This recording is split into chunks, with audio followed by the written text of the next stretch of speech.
G'day Kill Team fans, Reese from Threes to Wound here, and today we're doing something a little bit different. Today we've got one of the key matches from the New York Open from day 2. I believe it's round number 5, and this is sort of the race through to the finals, to those top tier placing tables, and we're going to be watching back one of those matches, and I'm going to put some comments and some, commentary in there, trying to do my very best to understand what's going on, because, well, I guess when you want expert opinion on a competitive top tier, top table match, you bring in one of the Kill Team casuals and I just kind of word vomit on it. So hopefully this is going to make it interesting. Hopefully you can still get something out of watching professionals play.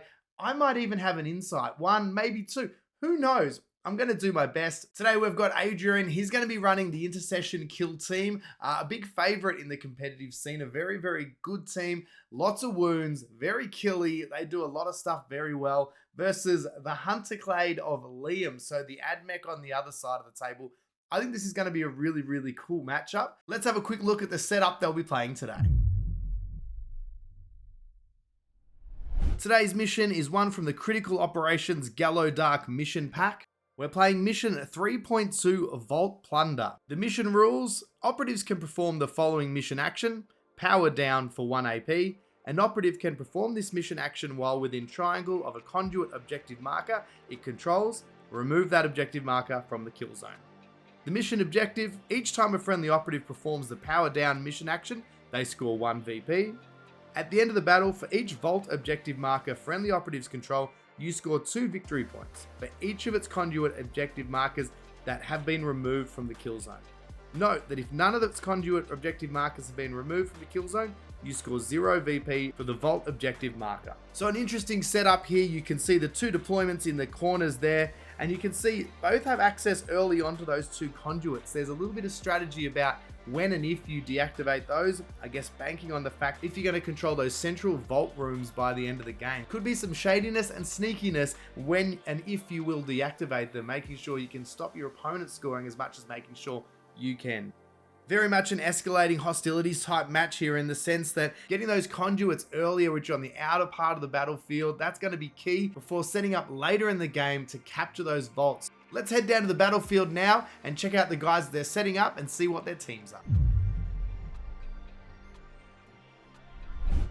Welcome down to the dance floor, and the lads are both getting set up. While they do that, while they get ready for the pre-game shenanigans, I'll take you through the 2 teams. Adrian, who's playing the Assault Intercessor team today, has decided to take for his chapter tactics Durable, which will be -1 to critical damage. He's also taken Rapid, which was going to give him the extra triangle movement, but pre-game he spent the CP to swap that out for Jeweler for 1 CP. So a bit of caginess at the start of the game, trying a bit of misdirection if you will. In his team today, he's got the Assault Sergeant with the power weapon and the hand flamer, 3 Assault Intercessors, 1 with the grenades there, so watch out for him dropping some bombs all over the battlefield. We've also got an Intercessor who's got the grenade launcher, and finally we've got just 1 standard Intercessor. Both of the Intercessors carrying auto bolt rifles today. For equipment, he's gone for 3 of the tilting shield. For equipment, he's gone 3 of the tilting shields, 1 for the leader, 1 on the grenadier, and 1 on just a regular boy. Also put a combat knife here on the regular Intercessor, just to make him a little bit more stabby in combat. On the other side, Liam and the Hunter Clade, we've gone for 5 Rust Stalkers with the Transonic Blades. This makes them 4/6 damage rending, so a very potent force in close combat. Great movement, great maneuverability. These are definitely one of the units that make the Hunter Clade so effective. We've got a Comms Vanguard, Surveyor Vanguard, a Leader Vanguard with the Arc Pistol. Then we've got lots of the gunner options. We've got the giant you know the one, the big long gun that not many people take because it's too hard to pronounce. Well, that's what I'm assuming they don't take it, I guess. We've also got the Plasma Ranger. We've also got the Arc Rifle as well. So lots of guns, lots of close combat. Definitely why the Hunter Clade are a fan favorite at the moment. For equipment, he's taken optimized gates on all 5 of the Rust Stalkers. So a huge bonus to their movement there. He's also taken 3 of the vid feeds for the leader and gunner operatives. This helps them ignore the Overwatch penalty, so making them hugely punishing, especially on the Into the Dark terrain. This can be really, really powerful. Lastly, he's popped one of the servo skulls on his comms operative. Now you know the teams, let's look at the guys deploying. After the dice clattered into the dice tray, we had our attacker and our defender. The AdMech in this instance would be the attacker, so that meant the Marines were plonking their guys down first. We'll speed this bit up as obviously this is quite complicated. A lot of thought process goes into this as the guys are putting down their models, but I'll summarise it for you. The 3 dangerous Marines with the shooting attacks all ended up in engage, so the Grenadier, the Grenade Launcher, and the Standard Intercessor were all ready to rumble. The rest stayed in conceal. We had 2 of the Marines pushing to the top of the map, with the remaining 4 heading to that central objective, hopefully getting them to the conduits as early as possible. The AdMech had a lot of bodies to cram in their deployment zone, and they did their best to make sure they were ready for action straight away. The Plasma and the Arc Rifle were the 2 that stayed in engage, so just in case any early shots opened up, they'd be ready to go. A lot of the Sakarans were ready to push to that top end of the board, while on the lower end of the board, most of the heavy weapons were going. So it's going to be interesting to see how that played out, guarding those conduits to the bottom left of the screen there, but also then them pushing into that middle objective as well. We were getting dangerously close to the game kicking off. Who would have thought these games take a little bit of time? Now it's the scouting phase. So in the scouting phase, for our brave Marine player, he decided to chuck the extra barricade there in that central objective, which is obviously going to come into play a bit later in the game. So it's going to give him a little bit more cover, but also try and slow down the AdMech player. Lucky for the AdMech player, a lot of their charging unit, like the Sakarans, do have that ability to ignore some of that extra movement it would usually cost them to charge. So going to be interesting to see how that comes into play later on. For the AdMech player, they had the free dash, so they just used that to scoot up to the door before the game kicked off.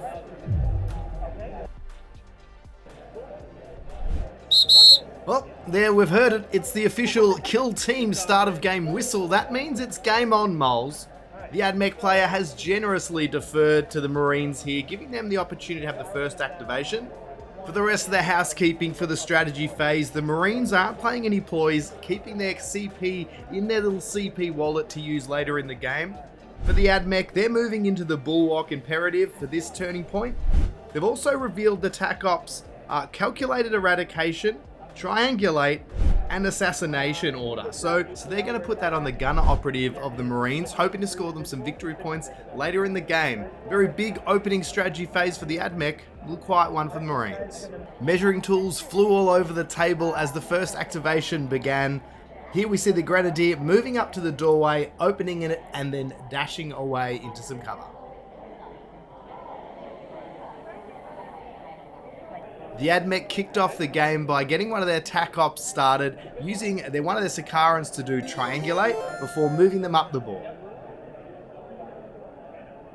It was time to get some points on the board, and the next Marine moved forward with a move and a dash, booped the button, and made sure that he stayed just an inch outside of that barricade there. And this was basically going to mean that he couldn't be charged through the barricade. Anyone wanting to charge him would have to go around. A little bit of tactical play there. Shebangity.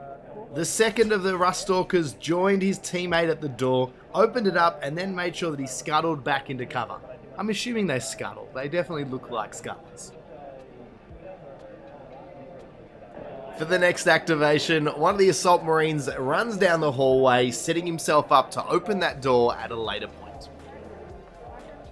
It was time for the Hunter Clade to get some points on the board. One of the Sakarans continues the scuttling theme and scuttles over to the objective, grabbing it for 1 VP. The Assault Grenadier gets to go full sprint with a full move and dash down the hallway, setting himself up to storm through that door at the end of the hallway. He also has to take his 900 tokens with him as well.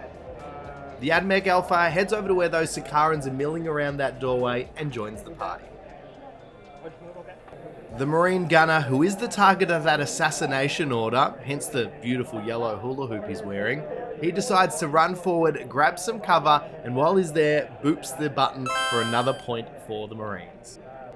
Next up, and another one of the Sakarans runs up and joins the team meeting around that door. Obviously, a lot of thought going on to who's going to be the unlucky one to go into that room first, and hopefully the leader's able to make that decision soon.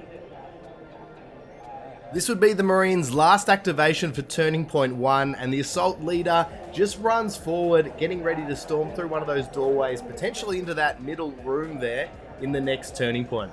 This is going to put them into Overwatch now. They're just going to have to sit back and see what the AdMech do with the rest of the turn. The first part of the plan here is to get that plasma gun up the board. So he uses his full move and dash to get down the end of the board there. And he just has a little bit of a shuffle just at the end there to make sure he's not going to get into any trouble with blasters. There's a few options in the Marines team that can deal that punishment out. The comms operator or the dictat, depending on what you like to call them in your team, was up next. He gave the 1 AP to the Trans-Uracusaurus Rex, and after doing that, uses his servo skull to open the door for free, which is a nice little move. Then he ding-dong dashes away for some cover in some nearby bushes. The Albuquerque long rifle then uses that extra APL to move and dash onto that objective just above him. This is going to give him a good line of sight into that room and means any Marines who head in there early might just be in a bit of trouble. Next up, the Surveyor with the speed camera storms forward onto that middle objective. He'll have to wait till next turn though to activate it, as he's only got the 2 AP. Now it's the turn of the arc rifle with the snazzy little lucker band that he's wearing there. He's going to move forward just behind the pillar there, waiting for his chance to storm through that door and light up a Marine.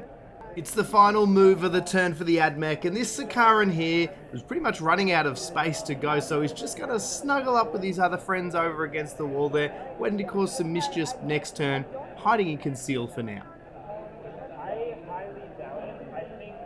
Point number 1, no TACOP scored at the moment, so we're going to flip some tokens, get ready for turning point 2, and the scores sit at 1-all.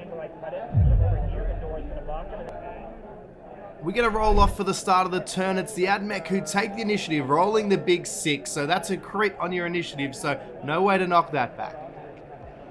The AdMech here also choosing to go into the Conqueror Imperative, which is going to give them basically balance, so being able to re-roll one of their dice in combat. The Marines have decided to counter this by doing absolutely nothing and just rolling with the bare bones.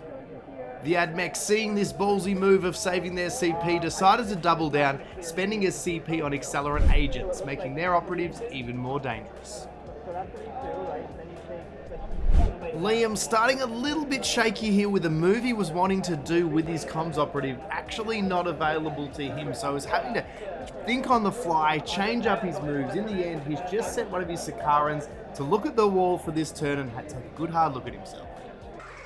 The tactical tweaking continues here as the Assault Intercessor goes to engage, goes back to conceal, goes to engage, back to conceal, and changes one more, going into engage before moving forward, opening the door, and going into guard.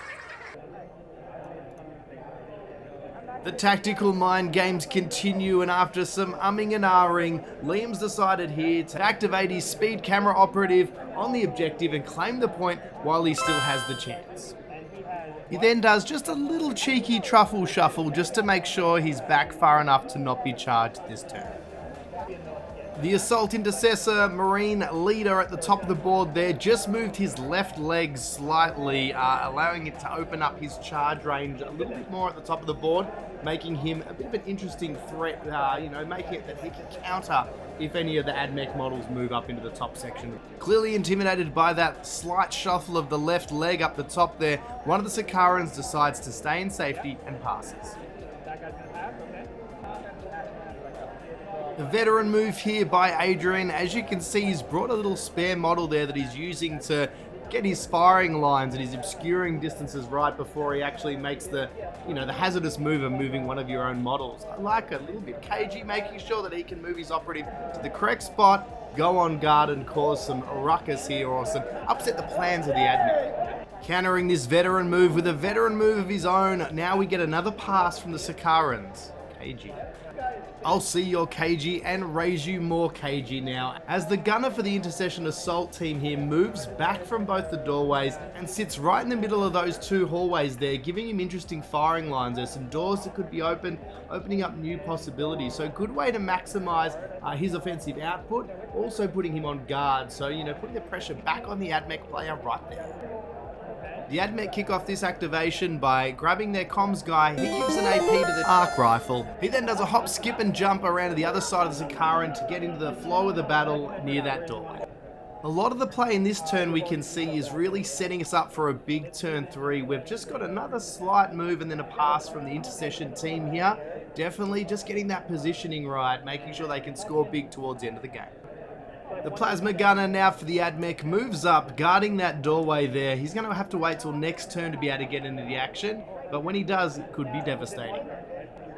Unfortunately for us, the viewers here, this is a mission that doesn't really incentivize getting too aggressive too early, so we haven't seen much shooting or much sword play yet. It is coming, I promise. Turn 3 and turn 4 will really kick off. At the moment, though, the Marines are just going to take another little shuffle, go back into conceal, and wait out the next turn. A big play for the middle here by the AdMech. We've got the Trans-Uranus, the big gun, heads into the middle of the battlefield, staking his claim, and just daring the Astartes to charge. The Astartes are also done with their activations now, so they move into Overwatch. The AdMech now get to have a bit of free reign with their movement. Taking advantage of this, we now see the arc rifle push into that center room there as well. There's going to be a lot of big guns guarding that room next turn. And with the last 3 activations there, the AdMech player just wisely, I would say, chooses to pass, keeping his guys in the best position for the next turn. But I think the slow cooker has officially been turned off. We're ready to eat. Turn 3 is going to be a barn burner. I mean, I don't know that for sure, but fingers crossed.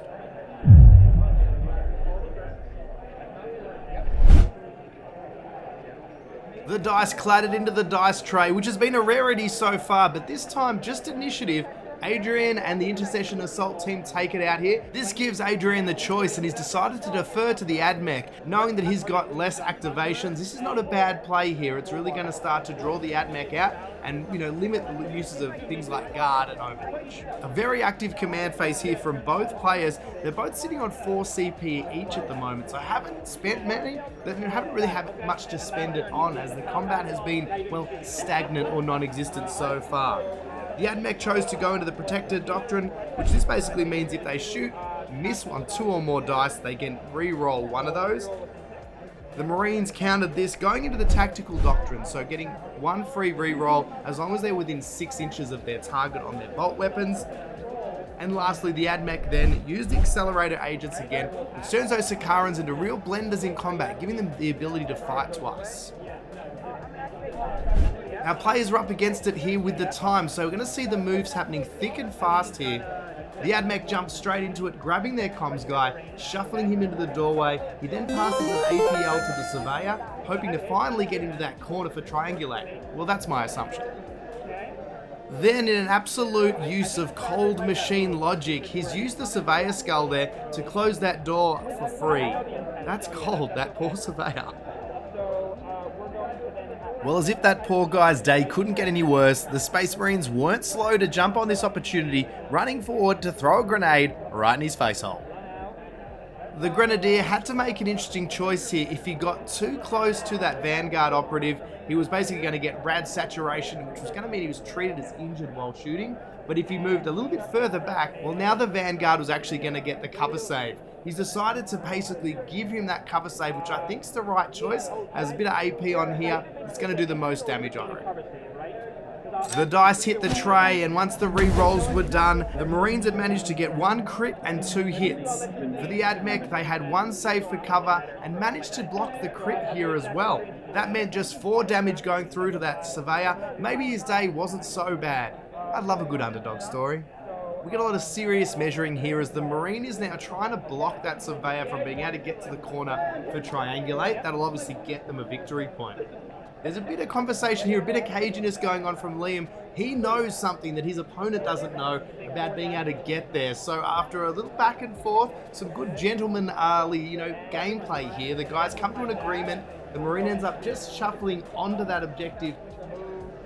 We don't have to wait long to see what the plan is here for the AdMech player.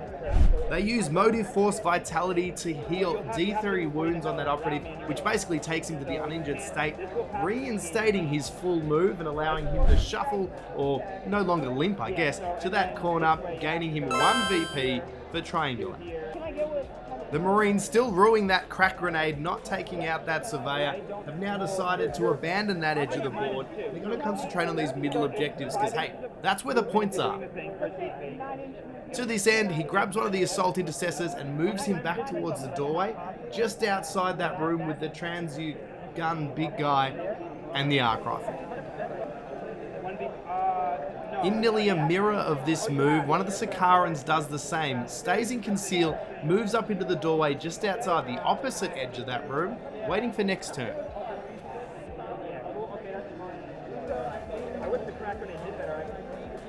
The waiting game continues here. Another one of the Marines just passing, biding his time, obviously not wanting to head into those middle objectives there until he has to. The AdMech leader here now moves up just between the plasma gunner and some of the Sakarans. Obviously, he's got some shenanigans that he can do to help boost those guys, a bit of chain activation stuff, so this might be a big setup play for next turn. The Marine gunner here, who's obviously the target of the assassination, hence the snazzy yellow elastic band he's wearing there, he moves up and stays just outside the doorway, going back into conceal. Here we see a really big brain play here by the AdMech. I thought it was going to come into play next turn, but here we see the Sakaran moves up to the doorway, uses the Alpha's ability, Control Edict, to then chain activate the plasma gunner. I thought this was going to be some carnage, him coming through and opening fire, but instead he uses it to scarper to that far corner, getting Triangulate and gaining another VP. That's Triangulate maxed out. Now, victory points are important, but as we see here, this could be costly for the plasma gunner. The gunner with the grenade launcher lines him up, shooting with a crack grenade, gets 4 hits at AP1, and unfortunately, there was nothing the AdMech player could do to avoid his demise. That's first blood to the Marines. After that, the Marine sort of just shuffles back and hides behind the pillar. Doing his best to be stoic in the face of losing the plasma gunner, the AdMech commander moves on, moving one of his Sakarans into the doorway, waiting for the next turn. The assault intercessor leader at the top there makes a tactical retreat, heading backwards towards his deployment zone. Again, I guess just lining up for the last turn, getting ready to punch on. That's the last activation for the Marines this turn. Let's see what the AdMech can do with the rest of their moves. The Marines player did have one Overwatch choice here, but decided to forego it for this turning point. This meant the AdMech only had a couple of moves. They just took one more Sakaran, moving up to the doorway there, ready to charge through next turn and back up those gunners. Those gunners and the last Sakaran also took the opportunity to pass.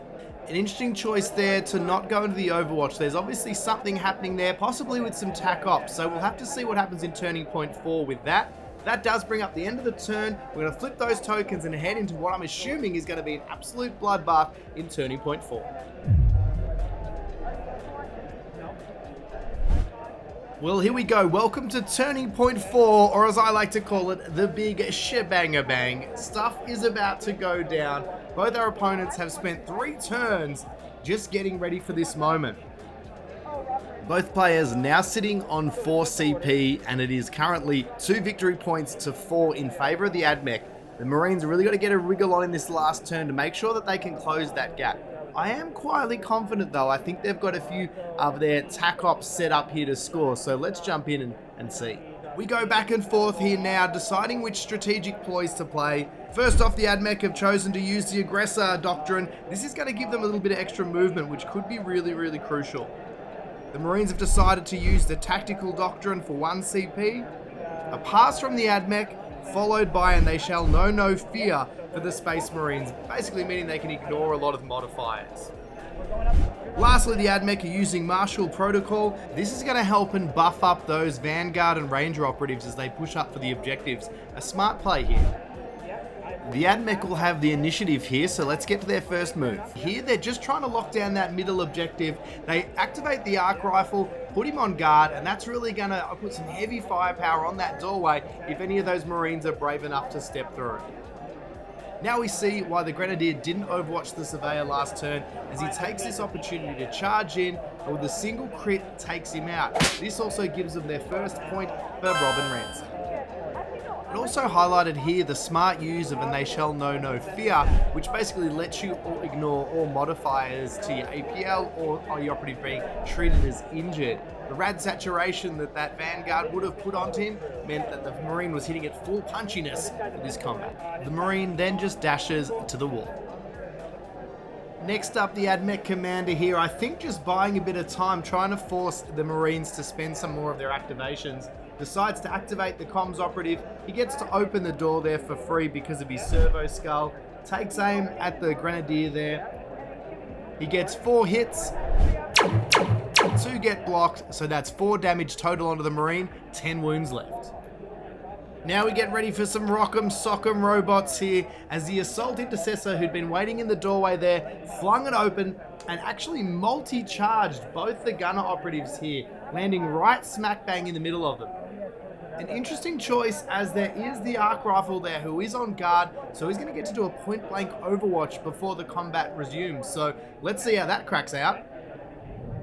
The point blank overwatch leads to 4 hits, and that's at AP1. After the defensive dice are rolled, only 1 more armor save was made, so the decision was made to spend the CP to get the extra reroll, and turns into a smart decision as this prevented it being 12 damage total, taking it down to 8. Still a big blow against the Marine there. Lucky he has also spent that CP for the "and they shall know no fear," so he'll be able to ignore the injured result.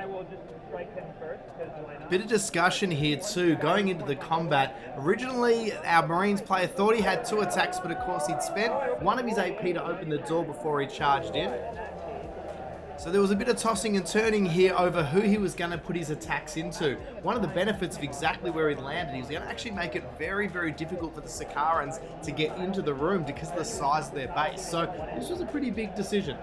In the end, the decision was made to make sure he hits the guy with the giant sniper rifle, because if he does kill him, it doesn't change that situation of blocking up a lot of the room. So having that arc rifle where he is does create a little bit of limited options of how he can get into that room and how he can attack that Marine, as he's only got 6 wounds left.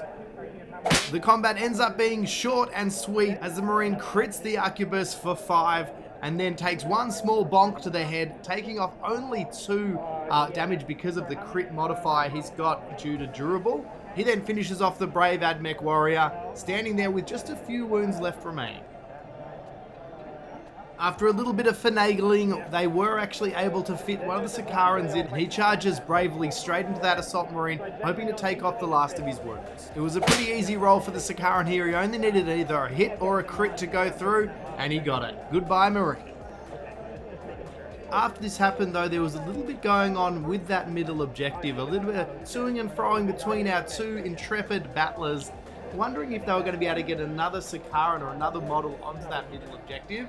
In the end, it was a gentleman's agreement. It was a roll-off to see if he could or couldn't make it through that gap, and it was decided that Sakaran couldn't get to that position in the middle of the battlefield.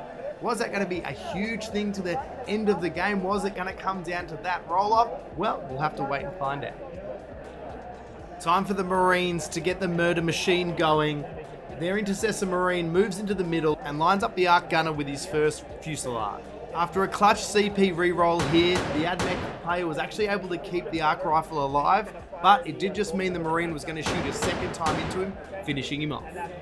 The good news for the AdMech player though, in the demise of the gunner, is that walkway is now open, and his Sakaran operative waiting behind was able to charge straight into that Marine. Another sneaky bit of caginess here by the AdMech player. He's decided to not actually fight. He's charged in and he's passing. This obviously eliminates any risk of him dying in close combat, and he also knows he's not going to be able to kill that Marine in one go, or at least the odds are against him being able to do that.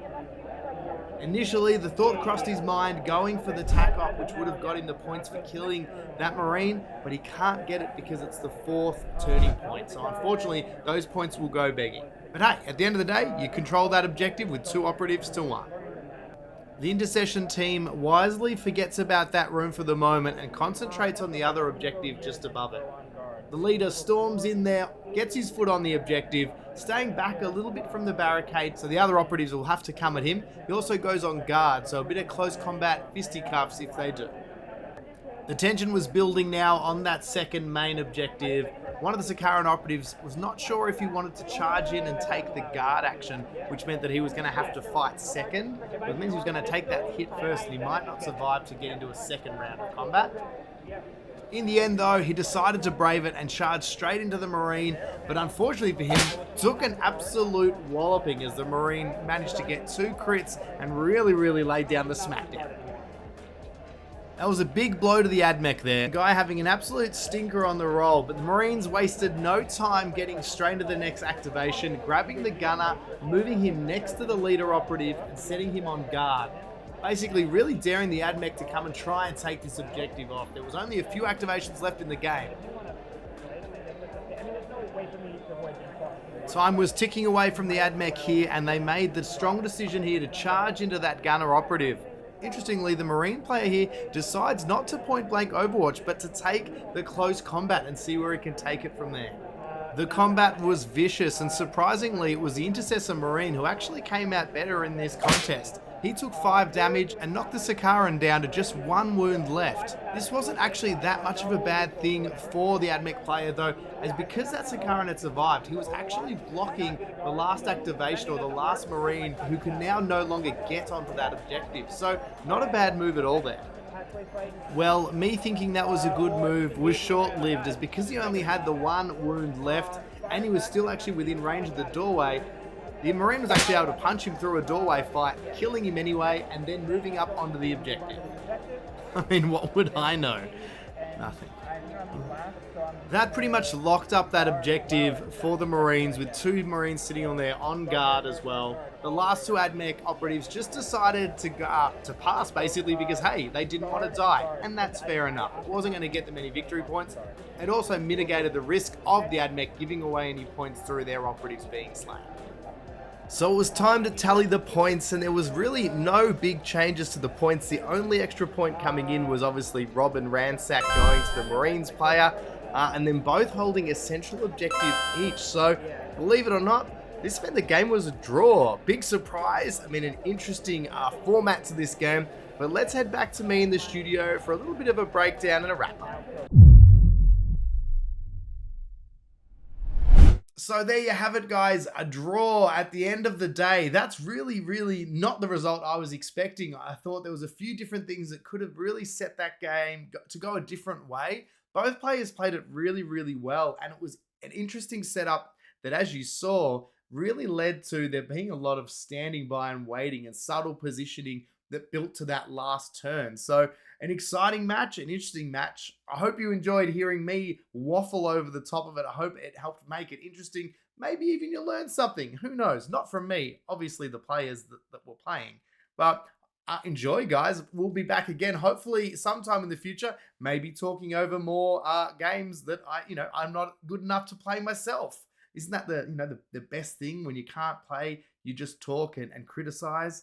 Makes me feel good about myself. We'll see you next time. A huge thank you to Travis and the awesome team of TOs who organize these tournaments in New York. So if you are stateside, definitely make sure you check out their website. I'll pop all the links below as well to everyone associated, all the cool stuff around these awesome events. So hopefully there'll be more of these videos coming in the future. If this is something you enjoyed, if this is something you liked, make sure you comment below, because this is, hopefully some really cool content we can keep coming. Who knows, there may even be some secret stuff in store that I have with Russ from GFN Gaming. We may have been talking about some cool stuff.